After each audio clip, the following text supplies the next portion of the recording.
Mesdames et messieurs, ravi de vous retrouver pour cette nouvelle édition de votre programme quotidien Midi au Caire en ce jeudi le 25 janvier 2024. Sans plus tarder, commençons cette édition.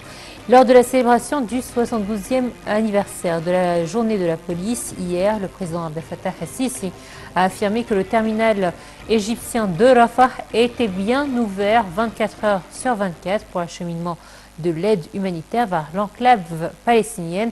Il a indiqué que c'était Israël qui bloquait l'aide destinée à l'enclave palestinienne.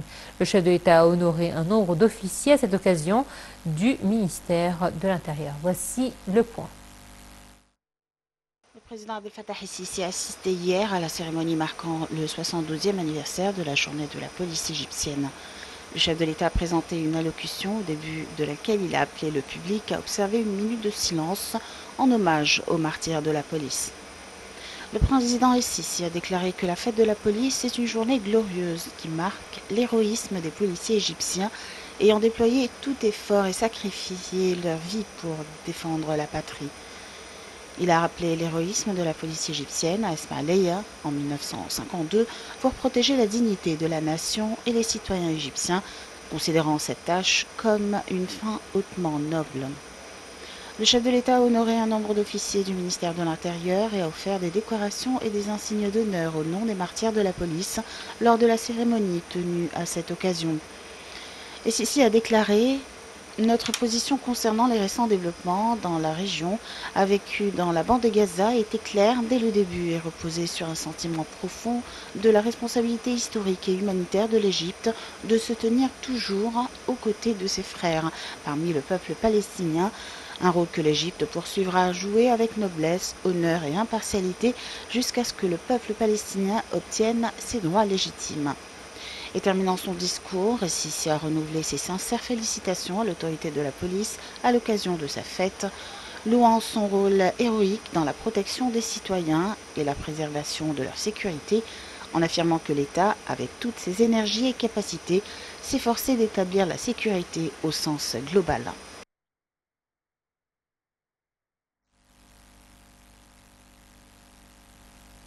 Le Premier ministre Dr Moustapha Madbouli et l'ambassadrice de Norvège en Égypte ont souligné la profondeur des relations du partenariat stratégique entre les deux pays.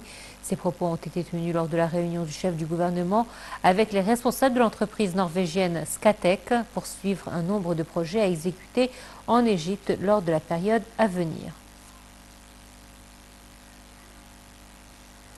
L'Égypte a démenti les affirmations d'Israël selon lesquelles son territoire était utilisé pour faire passer clandestinement des munitions et des armes dans la bande de Gaza.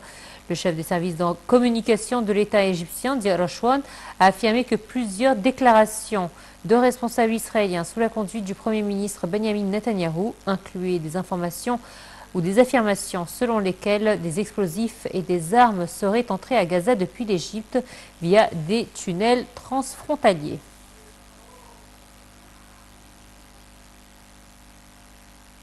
Le ministre des Affaires étrangères Sameh Shoukry a averti de nouveau de la poursuite de la crise dans la bande de Gaza, de l'extension du conflit et du fait d'engager la région dans des scénarios imminents dont les retombées sont imprévisibles avec, entre autres, les tensions survenues dans la région du sud de la mer Rouge et leur impact sur la sécurité de la navigation dans cette voie internationale.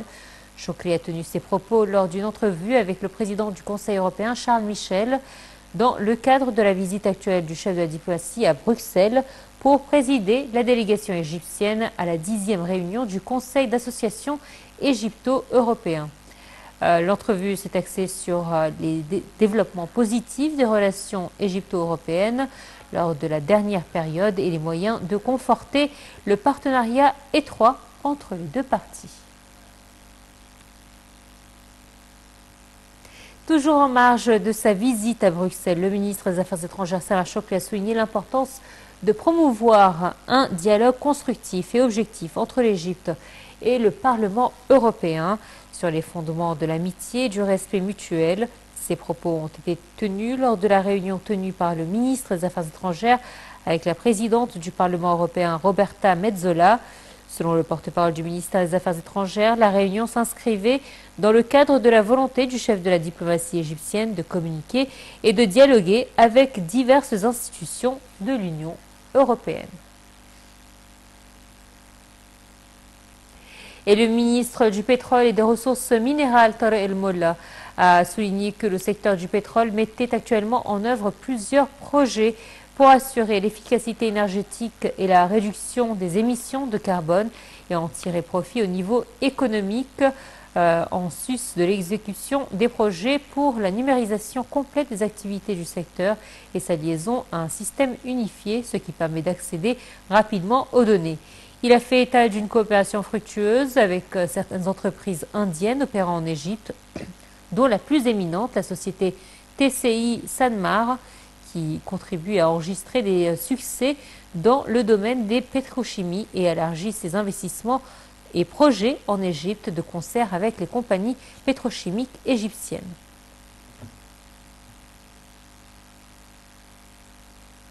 La ministre de l'Environnement, Yasmine Foued, s'est entretenue avec l'ambassadeur de Corée du Sud en Égypte du renforcement de la coopération actuelle et future en matière d'environnement et de climat. La ministre a loué la coopération avec le côté coréen dans le domaine de la gestion des déchets solides, de développement des capacités liées au système d'information géographique pour la planification environnementale. Madame Foued s'est de même félicitée du soutien apporté par l'Agence coréenne de coopération internationale au ministère de l'Environnement pour mettre en œuvre un programme de formation des travailleurs du système d'information géographique pour la planification environnementale. Et le ministre du Commerce et de l'Industrie, Ahmed Samir, s'est entretenu avec la directrice du bureau de l'Agence coréenne de coopération internationale pour l'Égypte et le Moyen-Orient, ainsi que la délégation qui l'accompagnait. Lors de la réunion, le projet de l'agence visant à mettre en œuvre un système numérique intégré et global de gestion des risques, proposé par l'autorité générale du contrôle des exportations et des importations, a été examiné. La réunion a examiné les composantes et les phases proposées pour la mise en œuvre d'un système intégré du contrôle des importations de biens industriels et non alimentaires. Et à présent, nous allons parcourir les dernières actualités dans le monde du tourisme avec Hadia Osman chez Vaucel.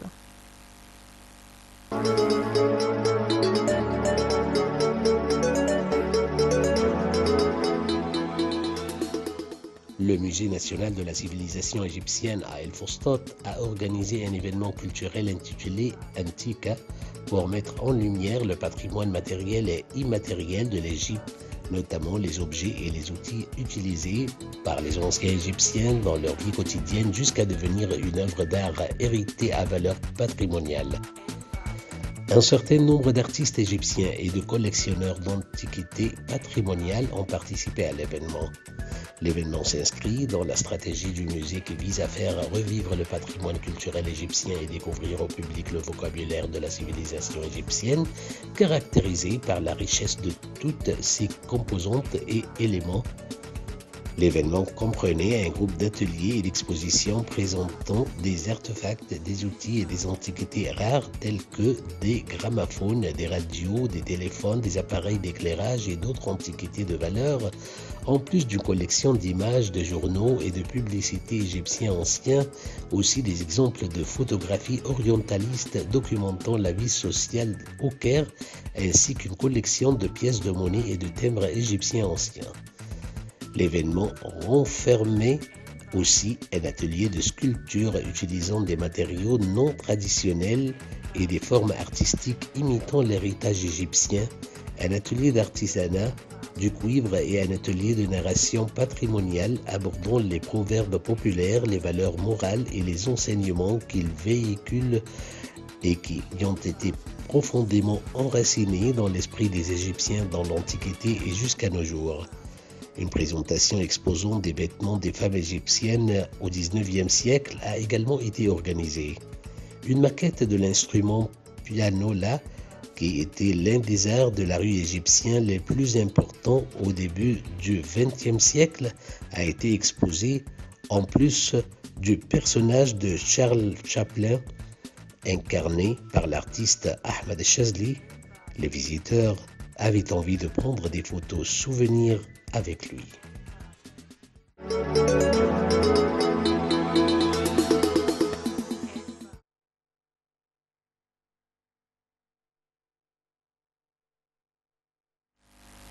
Et on va s'intéresser au sport à présent. Mohamed Chenaoui, gardien de l'équipe nationale égyptienne, se rend en Allemagne pour des examens médicaux suite à une blessure à l'épaule. La blessure l'empêchera de participer au prochain match de l'équipe nationale égyptienne de la Coupe d'Afrique des Nations.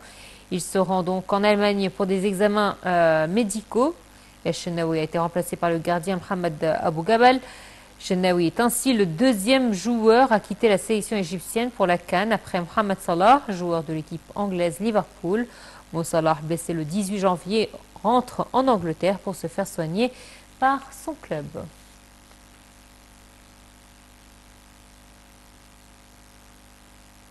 Et le ministère de la Jeunesse et des Sports a organisé une visite touristique dans la zone des Pyramides pour les équipes participant à la Coupe d'Afrique des Nations de handball, organisée par l'Égypte du 17 au 27 janvier. Qualificative pour les Jeux Olympiques de Paris 2024 et parrainée par le président Abdel Fattah el-Sisi. Le ministre de la Jeunesse et des Sports, Achraf Sobhi, a parlé de l'intérêt que la direction politique accorde à l'organisation de diverses compétitions et événements sportifs, soulignant l'importance des tournois organisés par l'Égypte dans la promotion des attractions touristiques égyptiennes. Et à présent, un aperçu de l'actualité en bref. La part de l'Égypte plutôt dans le tourisme mondial aurait augmenté de 33% en 2023 selon le ministère du Tourisme. On apprend également que le site international de voyage et de tourisme TripAdvisor choisit la ville d'Hurghada sur la mer Rouge parmi les meilleures destinations touristiques en 2024. L'Égypte dévoile une nouvelle initiative de détection précoce ciblant les troubles du spectre de l'autisme, une très grande avancée. Et enfin, nous pouvons lire également l'inauguration de la première usine d'une entreprise vietnamienne en Égypte. Voici, c'était tout pour ce matin. C'est donc la fin de cette édition. Bonne fin de journée. Très bonne suite de programme sur Net International. À très bientôt. Au revoir.